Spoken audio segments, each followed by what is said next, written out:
Brothers and sisters, welcome back to these Behaviour Revolution scriptures. This is a new version that I've been working on for 6 months to a year now, and I'll keep working on them probably forever.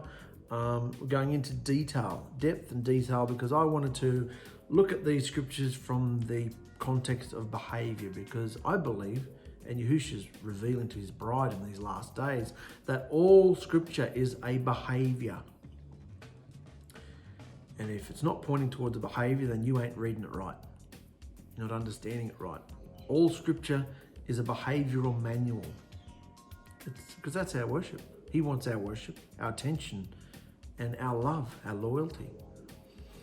He wants us to behave as he wants us to behave, because the person you model your behaviour after is the person who controls you. Got that? The one you behave after and follow is the one who you are the master, who's mastering over you. So if you're behaving like the world, then Ⅎ𝑠atan is your master, because he is the master of the world, the prince of the power of the airwaves, which is constantly coming to all our senses, the 5 senses of our body: taste, touch, smell, sight. He's bombarding us daily. That's why it's so important to check our thoughts. Check what's flowing through you. Because we are constantly, our whole head has antennas, invisible antennas on top of our head that are picking up thoughts all day, positive and negative thoughts all day. How many of those thoughts are Yahushua's thoughts? How many of those thoughts are directly from Ⅎ𝑠atan? How many of those thoughts are from the world and it's advertising at us what we need, what we have to have, the things we need to be happy and complete? Well, the longer you live on this earth, the more you realise that anything you actually go out into the world and purchase doesn't actually make you happy. It's just another thing you have to look after and clean. So, which brings us to the wilderness test. Yahushua said, if you will listen to my voice, then I will look after you and protect you, and I won't bring any of the plagues on you, the sicknesses, the curses that I put on Egypt. I'll keep them off you. If you behave, if you do what I say, if you will diligently listen to my voice. If.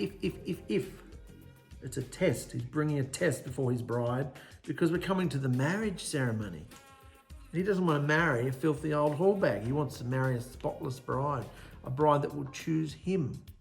So we left off remember our last episode, we dealt with the manna, which was a test to see if they would go out and gather twice on the 6th day, so that they could come into the mindset of the 7th day Shabbat rest, so that they could function.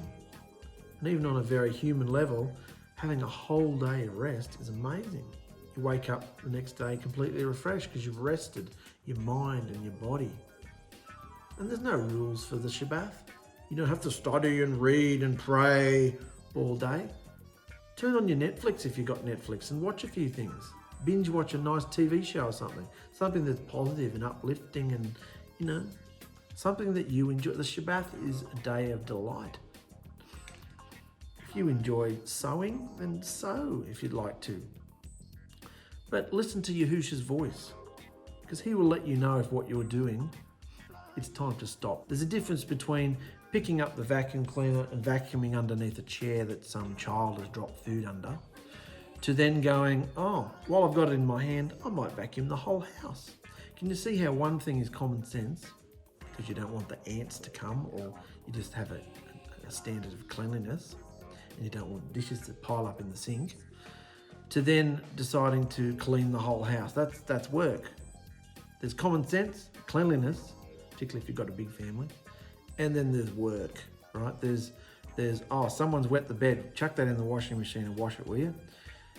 That's so the house doesn't stink. That's common sense. And then there's, let's wash everything. Let's wash all the sheets and towels and everybody's clothes. That's work.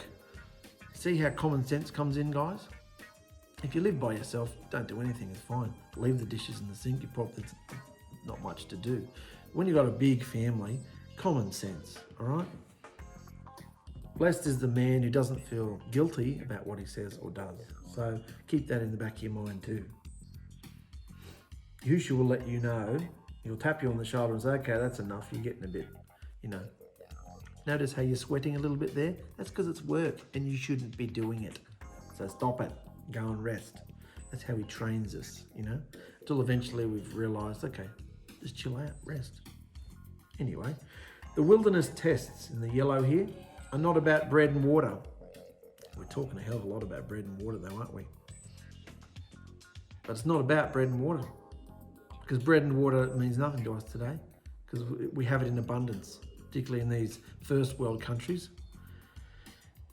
England, Australia, United States, you know, we're all obese nations. We've got enough food to do us. It's not about bread and water. It's about belief, obedience, and trusting in Yahushua instead of rebelling and complaining. We dealt with a lot of that last week too. Rebelling and complaining against the leadership. Looking to a man, wanting the man to deal with it. Leadership, preacher, teacher, pastor, rabbi. Wanting to look to someone else instead of going to Yahushua. This is all about behavior. So, were they going to surrender to Yahushua's supernatural provision? To Yahushua's process of deliverance? Were they going to surrender? Are you willing to surrender? How was your week? How did you fare if you gave yourself a score from 1 to 10? 10 being perfect and overcome, and 1 being shout. How did you fare? So we're going to come to the water from the rock.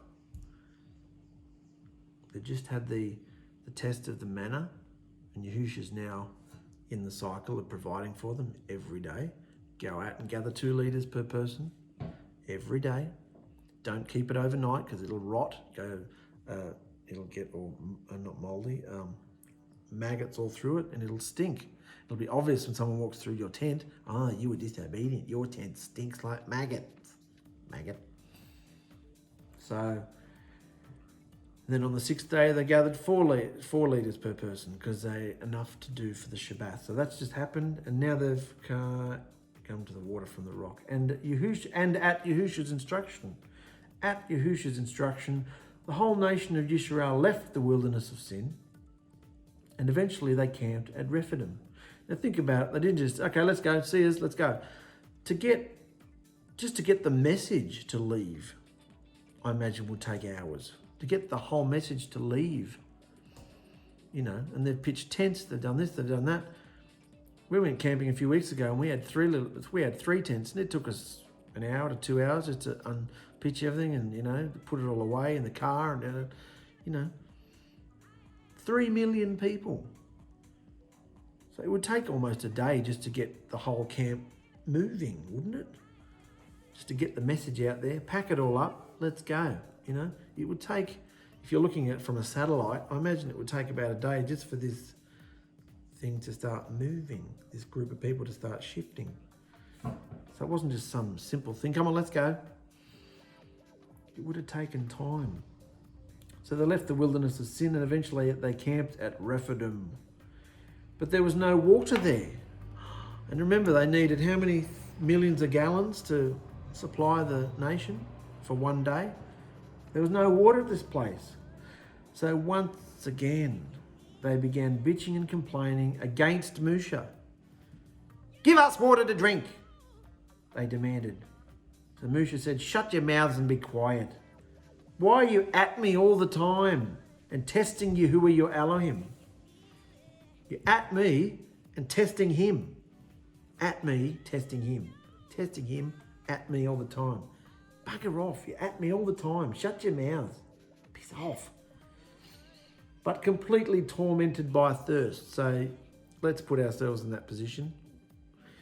If you've run a marathon or you're exercising and you haven't drunken for a while, how thirsty, and your mouth's all dry and your throat's all seizing up. They were tormented by thirst. This is a test, remember? They continue to argue with Musha. Why on earth did you bring us out of Egypt? Are you trying to kill us and our children with thirst? You did this. They still won't look to Yahusha or acknowledge that he's doing this. It's all Musha's fault. Because he's the guy standing in front of them that they can see and trust in, apparently. And then the turquoise, they're still looking to a man in unbelief. What ticks off Yahusha more than anything, apart from complaining and grumbling? Unbelief. They still don't even believe he's there. Is Yahusha even among us? How can he provide for us? How could he possibly provide us enough bread to eat and a nice cut of meat? How could he possibly do that? Are you guys dumb or something? Didn't you just see what he just did the last couple of months? Completely supernatural, the whole lot. Then Musha cried out to Yahusha, "What should I do with these hideous, relentless people? If this goes on, they'll start picking up rocks to stone me. What can I do about these hideous people?"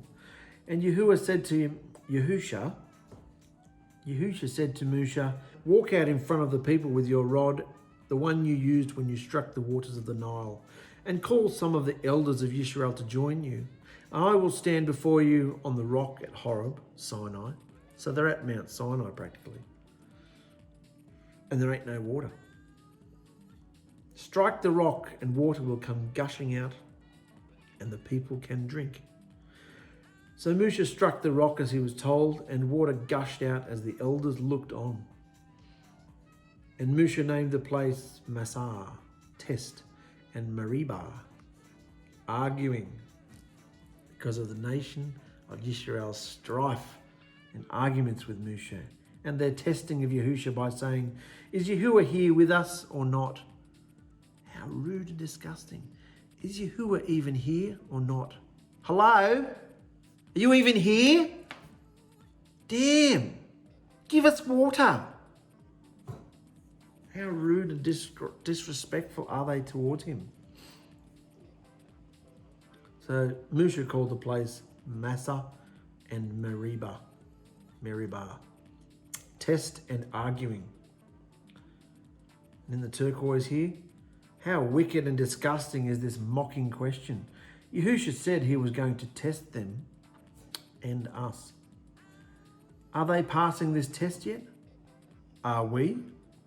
Everything Israel experienced in the wilderness after their immersion through the waters, we will experience as Yahusha takes us out of the world, severing our ties with all that we know and love, in order to train us and reason with us, so that we place our focus firmly on him. Remember all those scriptures we went in last episode about the wilderness, or the one before, about the wilderness? Leading us out into the wilderness to train us, to reason with us, to wash our minds clean. So everything they experienced in their wilderness journey, we are going to experience as well. So that we will know and love him. Reason with us so that we will place our focus firmly on him. Place our focus firmly on him. Not on all that the world has to offer us. On his supernatural provision. This is interesting in the khaki brown colour there. Yahusha is our rock, who was struck so that rivers of living water would pour from him into his bride Yisrael. Literal water also poured from him when he was pierced in the side while hanging on the torture stake. The Hebrew word used for strike in this text means to beat, to kill, to slaughter, wound, to lay stripes on. It's interesting. Just as Yahusha told Musha to strike the waters in Egypt using the same rod, turning them to blood. The first striking was of judgment and made the waters unclean and brought death. Remember the first time he struck the waters, they turned to blood, they're unclean. While this striking brought life and health and refreshment to Yisrael. So, remember? The striking of the rock is just like this word strike. We're looking at the word strike. It means it didn't just stick in the water. He struck the rock. And who is our rock? Yahushua, who was struck for us, who was tortured and tormented, beaten and bruised, had stripes laid upon him, and impaled for us. Yahushua is our rock. And just as this rock in the wilderness was struck and rivers of water gushed out of it, so too when Yahushua was struck, even when he was pierced physically, water flowed out of him, which is not supposed to happen. Water flowed out of him. But spiritually, his light, his water runs out of him, gushes out of him into his bride. We are his bride. So we can have him in this capacity. Come boldly. Receive him like this. Now, I've just made a little note here because Joshua, who was Moshe's apprentice, his right-hand man, his Hebrew name is actually the same as our Messiah's. It's exactly the same, Yahushua. So I thought about this. I thought that might get confusing because this is a Yahushua version. I've used Yahushua right through. So what I've done is Yahushua, I'll read it here so you know. Joshua, Yahushua, the son of Nun. The man we know as Joshua originally shared the same name with our Messiah, Yahushua. So in this Behavior Revolution version, Yahushua, Joshua, is written in small case, and our Messiah, Yahushua, is in bold caps to avoid confusion. So that's why I'm putting Yahushua, our Messiah, all in capitals. And anywhere you see Yahushua in small letters, it's lowercase. It's talking about Joshua, the son of Nun, Yahushua. So I want to talk about this whole idea of them being tested. Do you face that you're going to be tested in the wilderness? Your life is a test. You're in a test pit. Yahushua flogs us, chastises us, disciplines us, rebukes us, so that we will bring forth the fruit of correct, good, clean behavior. This is the training plan. You cannot escape the training plan. This is the path of redemption that we are on. This is how we are delivered. Run your race so that you get this. He who overcomes gets that. He who overcomes gets this. He who overcomes will have this. He who overcomes can drink from the tree of life. Partake of the tree of life. Who is the tree of life? Who is the bread of life? Who is the living waters? Yeah? It's all Yahushua. Yahushua is the 𝗓𝕋. Yahushua is the author of these scriptures. That's why this Behavior Revolution version is all about Yahushua. He is the author from beginning to end, so we've used his name in it. So I want to go to a couple of scriptures here, just divert off the text a little bit and pull in some latter verses, some more recent verses from Yahushua and his emissaries regarding this experience that they went through. Because everything they went through, we are going to go through, remember? And we need to know who our enemy is and what his tricks are so that we don't fail, so that we don't stumble and fall and disobey. Because remember in our wilderness episode, if we're disobedient, our heart goes hard, our love goes cold, and we fall away. We either walk out ourselves or we get cut off. Any branch that doesn't bear fruit gets cut off. We are a casualty in the pruning. Let's have a look here at John 2, verse 15. And I'm just using the BYNV version here. I haven't had a chance to reword or anything in these verses. John 2:15, do not love the world, nor that which is in the world. If anyone loves the world, the love of the Father is not in him. Because all that is in the world, the lust of the flesh, the lust of the eyes, and the pride of life. All this is not of the Father, but is of the world. So if you're in the world, these are the things that control you. And in here it says the three areas of fleshly desire are pleasure, possession, and position. Lust of the flesh, pleasure, things that give us pleasure. Lust of the eyes, possession, things that we want, things that we were in. And position, which is the pride of life. Position, who we think we are, the position we think we're in, and the rights we think we have. This is what the world is. This is what Yisrael were constantly wanting, because that's what they had, even though they were slaves. They were in control of it. How does that make sense? They may not have been in control of the fact that they were slaves, but they were in control of the fact that they had food on the table, the fact that they had to go to work and be slaves. You know, they were in control of their lives. They didn't have to trust anybody. They knew what their life was about. They knew its beginning and they knew what its end was going to be. They were slaves. Now they've been brought out into the unknown where they have to believe something, and they're not used to believing it. They're used to relying on idols and superstitions and witchcraft. They've had to come out into this unknown and stretch their belief. How do we like stretching and, exerting our belief? Exercising our belief. Do we like it? Or would we much rather find comfort in the lusts of the flesh, the lusts of the eyes, and the pride of life? Look at YouTube, Instagram, Facebook, Netflix, everything that's coming to us now at the push of a button to encourage us into this worldly thing.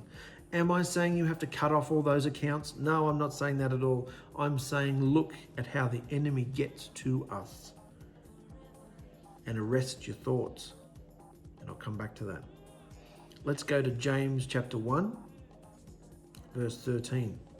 Because while we're in this time of testing, which we are in, because we're in the wilderness, being tested, and the more tests you pass, the more rest and peace you feel. You don't have to wait until the millennial kingdom until you feel any drop of relief. You can have relief now if you will just be obedient and overcome and behave yourself. So while we're in this time of testing, the enemy is at us all the time to make us disobey, to make us stumble. So James knows this. James has a really good grasp of who the enemy Ⅎ is. And he says, let no one say when he is enticed, tempted. That's what enticed means. Tempted, baited. Like you've left bait out there to trip someone up. Let no one say when they're enticed that I am enticed by Elohim.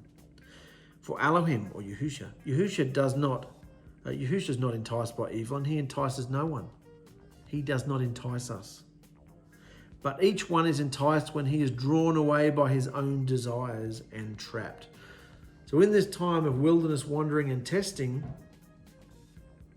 sometimes we might be getting flogged or chastised, or we're in a test to see how we're going to behave, to see what outcome or behavior we're going to choose to follow Yahusha or our own wisdom or the world or something. So we're being tested, and right in the middle of our pressure cooker experience, the enemy comes in just to make matters worse, to tempt us.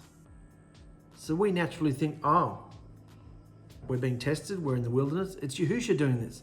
No, because Yahusha does not tempt us. Yahusha does not entice us unto wicked behavior, unto evil things. There's a difference. His testing is to test us to see if we will be obedient and choose him. He doesn't tempt us. He doesn't entice us. How do we know it? The scripture just told us right here. Let no one say when he is enticed, I'll just talk over the truck. Let no one say while he is enticed that I am enticed by Yahusha. For Yahusha is not enticed by evil, and he entices no one. But each one is enticed when he is drawn away by his own desires, and trapped. Remember that verse in John? Lust of the flesh, lust of the eyes, and the pride of life. They're the three ways that the enemy gets to us while we're in this wilderness, while we're in this world. They're the three ways that he gets to us. Lust of the flesh, how we feel, all these wonderful, intoxicating feelings that we can have through all these different things. Sex, drugs, rock and roll, alcohol, all these things that we can do. Skydiving, who knows what your vice is to get high, Lust of the flesh. Lust of the eyes, all the things that we like to look at. The pleasures we like to look at and secretly imagine that we could be in that situation or own that or have that or, lust of the eyes. eyes, because once they're in your eyes, they're seared onto your brain. And the pride of life, who we secretly think we are, the rights we think we are, because we've been through this and we've had that and we know this and we know that, and that's all as such as it is. It's all wicked. Who do we think we are? We don't have any rights because we're a slave. We've been bought with a price. Yahushua bought your life. He's the master, you're a slave. You have no rights. So let no one say he's enticed by Elohim. He's enticed when he's drawn away by his own desires and trapped. Then when desire has conceived, it's like a pregnancy. When you've conceived, when desire has conceived, it gives birth to sin. It gives birth to disobedient behavior. So if we follow desire to let it run its course, it gives birth to disobedience. And disobedience, when it has been accomplished, when you've done it, it brings forth death. That deathly feeling within you is because of your disobedience. That deathly feeling we feel when Yahushua's turned his face from us, he's giving us the face palm because we're still doing this? How long? Please get hold of yourself. Get over this. Be obedient. Getting a face palm from Yahushua. Wickedness or disobedience, when it has been accomplished, brings forth death. So, when Scripture talks about the world and the lust of the flesh, lust of the eyes and the pride of life, what is it talking about? Well, it's important to know this because you have to know your enemy in order to defeat it, in order to overcome it. And it's the enemy that's in the world, and it's the world that's in us. It's the spirit of the world, the evil of the world and the evil of the enemy, which is constantly getting into us. We're born into it to start with, our inclination, but even our nature. But even when we are washed clean and we're given a new nature, this flesh, this carcass, these desires, lusts of the flesh, lusts of the eyes and the pride of life are still in our flesh, still trying to control us. And it's our job to take hold of the Ruach within us and exercise our belief and say no to this and no to that, ignoring the unclean spirits and overcoming ourselves, taking control of this vessel that we're in, this thing that we're in. We have to take control of it instead of it trying to control us. And it controls us through those three things: lust of the eyes, lust of the flesh, lust of the eyes, and the pride of life. So what does lust mean? Lust, believe it or not, is not actually a bad word, but we've been led to believe it is because of the way it's always been used. Lust means desire, to crave something, to covet. There you go, covet, the 10th commandment, to covet. Set your heart upon a strong abnormal appetite. Fierce passion, which involves heavy breathing. The Hebrew word involves heavy breathing, that sort of thing. That's the word lust. So that word can be used for positive or negative. Most of the time it's used in a negative sense because people very rarely lust after the good things. Or Yahushua, they lust after the world. That's what it means to lust. It's not always a sexual thing either, it mainly is, but there's many other things you can lust in the world. Lust after, to desire, to crave, to covet. Set your heart upon strong abnormal desire for fierce passion and heavy breathing. You really want something, You see it, you smell it, you taste it, you hear it, and your body just starts to crave and want something. And then we have a choice. Will we give in to it? When lust, what was the scripture? When desire, which is lust, has conceived, it gives birth to disobedience. Are we going to, it's impossible in this day and age, in this 21st century culture that we live in, to not be enticed. That's the world we live in. to not hear unclean spirits. That's the state we're in. So don't be waiting to not hear them. Don't be waiting to not ever see anything, because it's everywhere. The sounds and scents and sight of sensuality, sexuality, nakedness, lust, all those sort of things are in front of us all the time.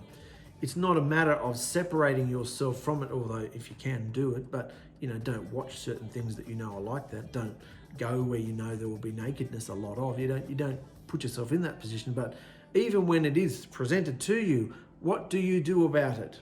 Do you linger in it? Do you stare at it? Do you take another look and another look and another look? Or do you turn away from it? Do you change the channel? Do you fast forward? Do you get out of the situation? That's the choice. The world isn't going to change. In fact, the world's getting worse and worse. But we have a choice whether we want the seeds of that lust, the seeds of that temptation to form within us. Because we're fallen human creatures, how many times have we given in to that? And how do you feel when you do?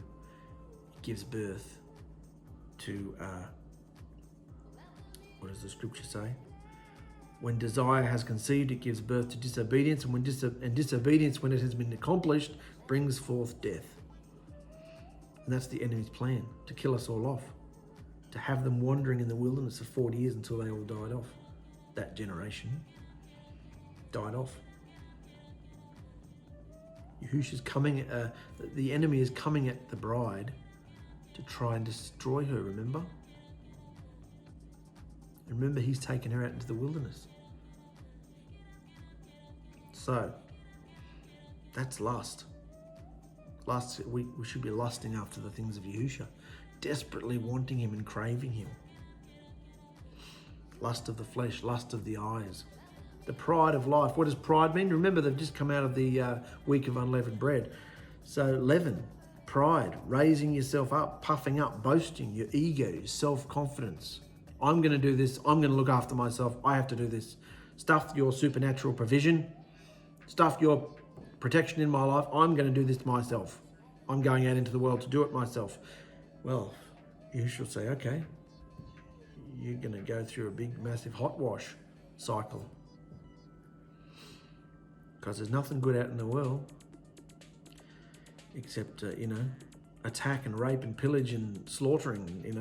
That's how you'll end up coming back tattered if you come back at all. Stressed and tattered if you go out into the world.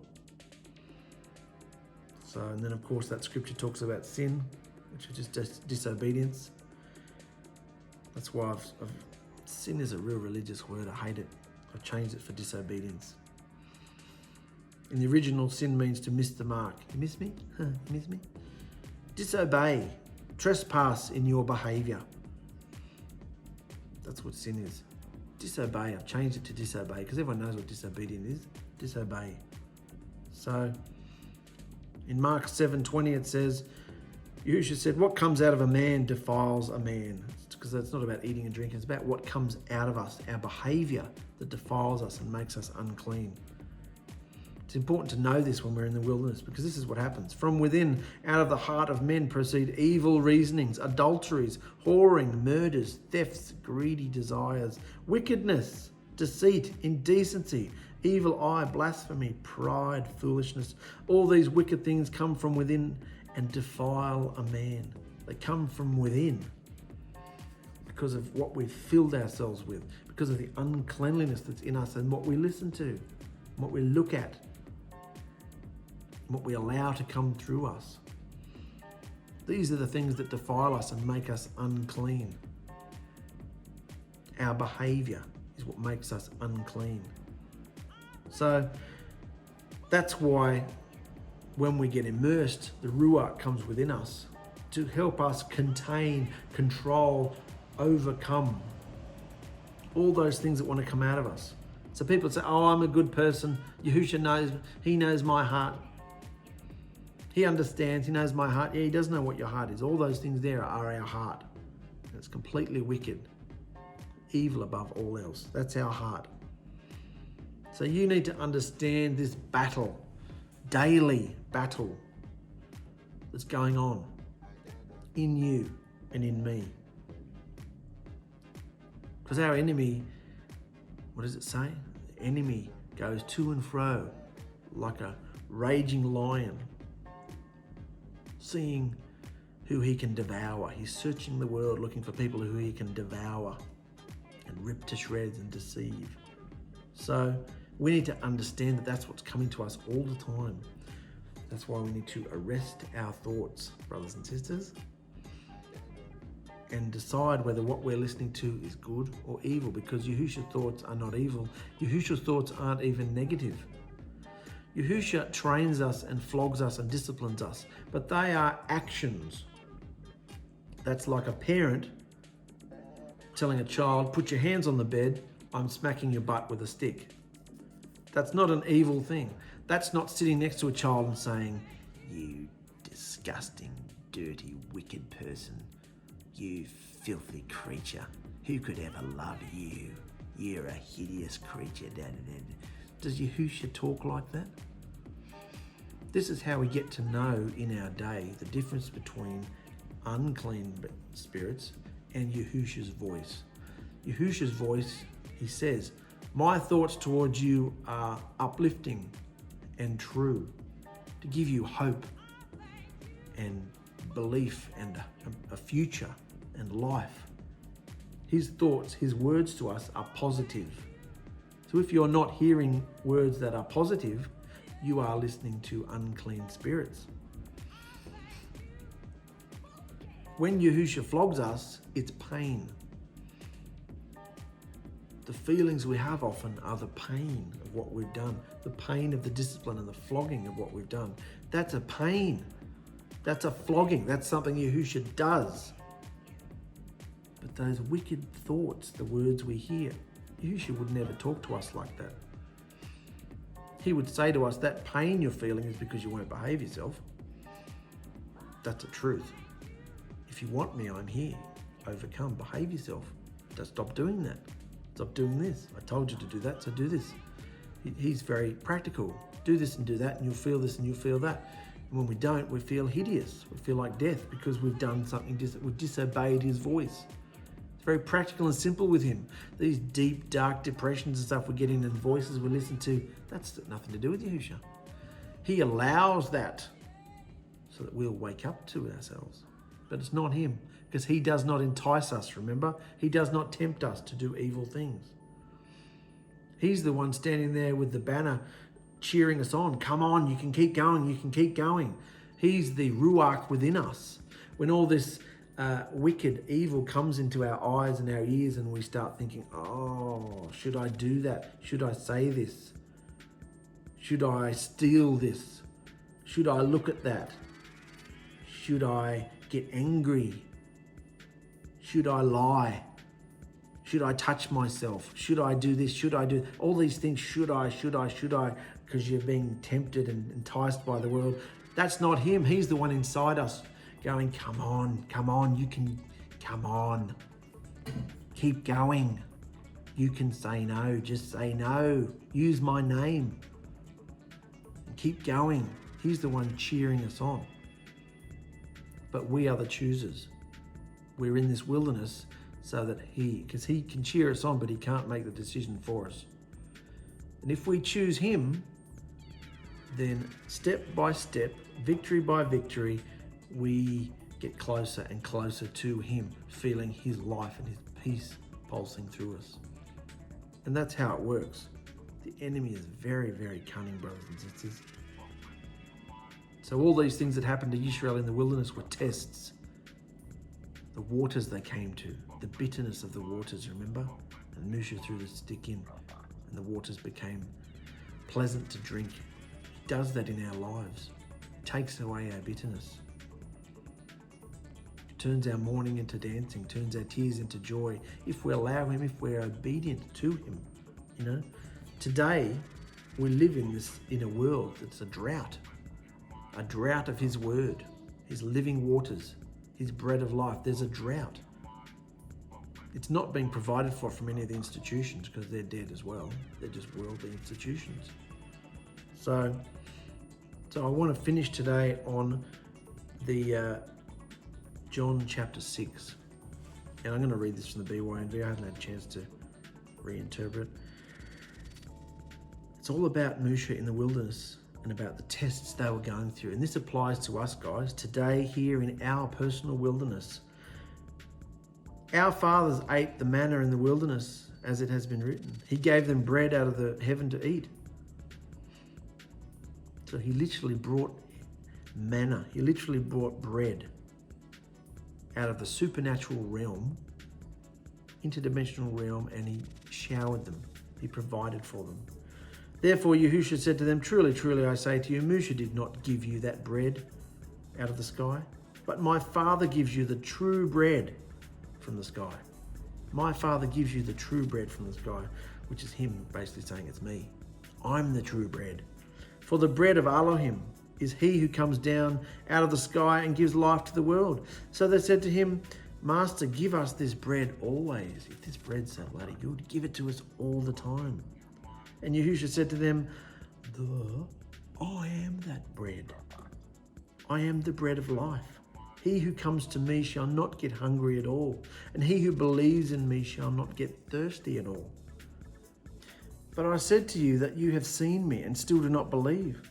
All that the Father gives me shall come to me, and the one who comes to me I shall by no means cast out. Because I have come down out of the sky, not to do my own desire, but the desire of him who sent me. There's that word desire again. He's not desiring the world, not desiring the flesh, the pride of life, all that. He's desiring to do his Father's will, him who sent me. This is the desire of the Father who sent me, that all he has given me I should not lose of it, but should raise it in the last day.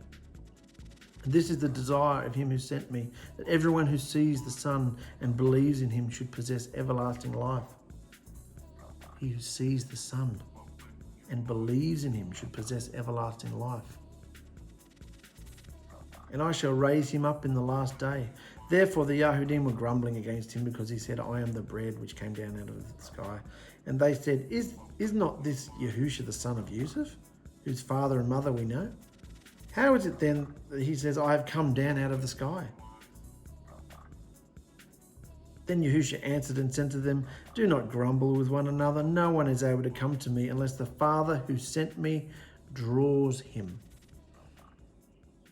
No one can come to Yahushua unless they are drawn. So why are you out there flogging a dead horse trying to witness and draw people? Yahushua is the only one who can draw people. And if he's drawing someone, it'll be obvious. If he's not drawing someone, it'll be obvious too. Stop stressing yourself out and wait for him to do what he's going to do. And I shall raise him up in the last day. It has been written in the prophets, and they shall all be taught by Yahuwah. Everyone then who has heard from the Father and learnt comes to me. Not that anyone has seen the Father, except he who is from Elohim. He has seen the Father. Truly, truly, I say to you, he who believes in me possesses everlasting life. Is that all we have to do? Believe? Believe in Hebrew means to believe and obey. Believe and behave what you believe. So once that light, that ruach is inside you, and it's inside you, you possess everlasting life. Do you want your everlasting life to come at the end of the millennium and miss the whole wedding feast? Be one of the mixed multitude bastards that end up coming in at the end. You might end up cleaning the toilets in the new city. Who knows what the roles will be in the new city? I don't want to be the toilet cleaner. I want to be the bride who makes it into the first resurrection. Be one of the first fruits. So, he who believes in me possesses everlasting life. I am the bread of life. This is why he took them through all these tests in the wilderness, so that when he came along in the flesh, they would understand the significance of what they'd been through. I am the bread of life. Your fathers ate the manna in the wilderness and they died. It was just physical food. This is the bread which comes down out of the sky and gives life to the world. So brothers and sisters, understand the enemy in your life.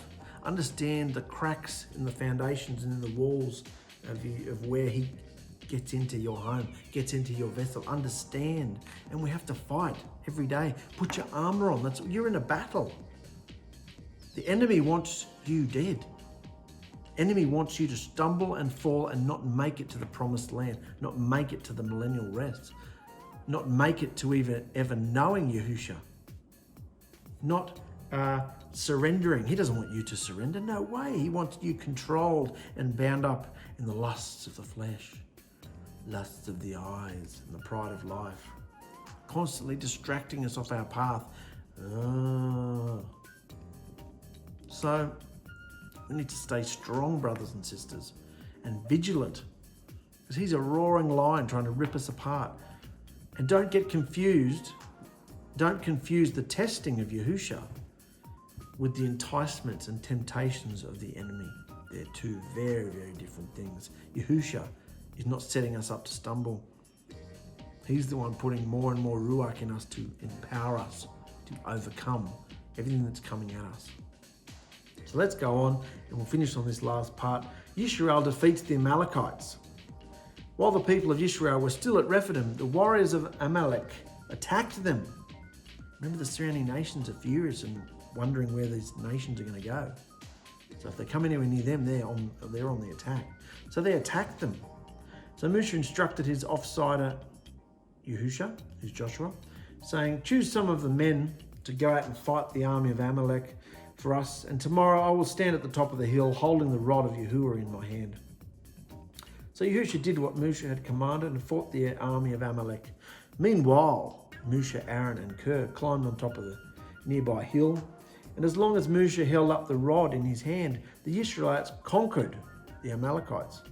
But whenever he dropped his hand, the Amalekites gained the advantage in the battle. And Moshe's arms soon became so tired he could no longer hold them up. So Aaron and Ker found a stone for him to sit on, and standing on either side of him, they both held his arms up.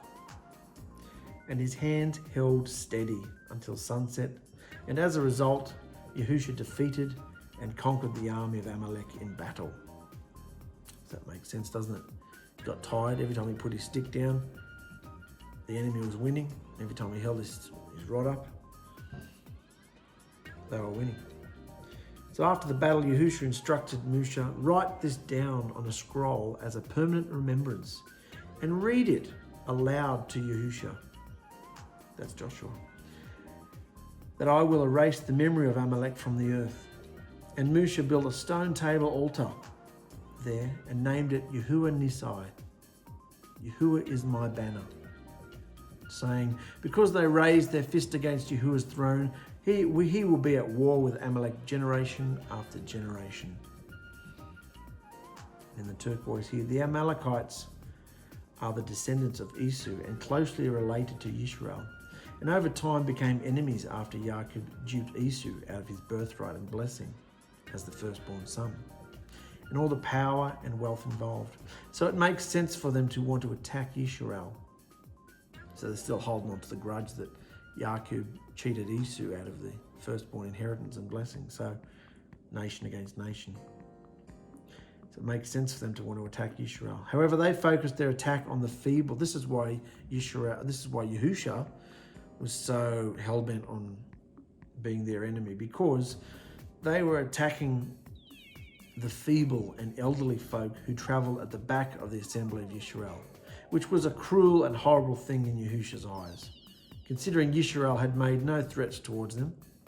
Many modern Arabs today are descendants of Esau, and as we see, the conflict in the Middle East continues to rage.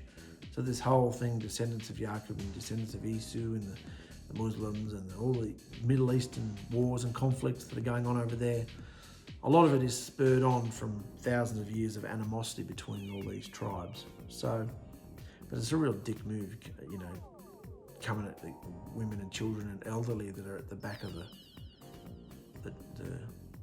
traveling tribes, isn't it? That's why Yahushua declared they're going to be my enemies. So we're going to finish on that, guys. Stay strong and realize that the provision of Yahushua is there for you, and understand that the enemy hates you. That is why our thoughts, we need to arrest our thoughts. How many thoughts do you arrest in a day? Do you arrest any of them?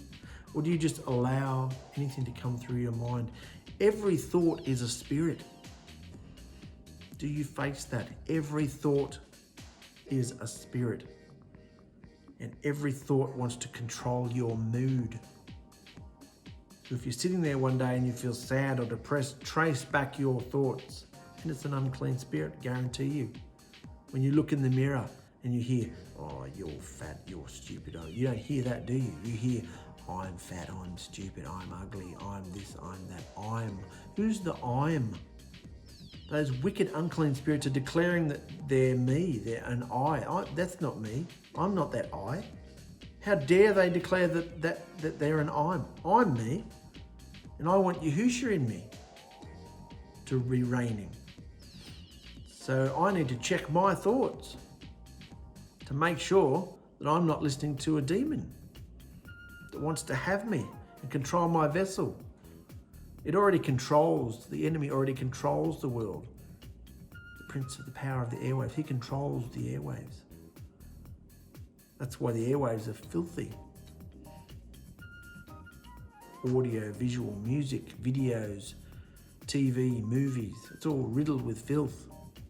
Doesn't mean you have to cut yourself off and throw out your TV, and then you can still be entertained at times, but you don't have to just fill yourself with things that are wholesome, pleasing to 𝗓𝗓𝗃.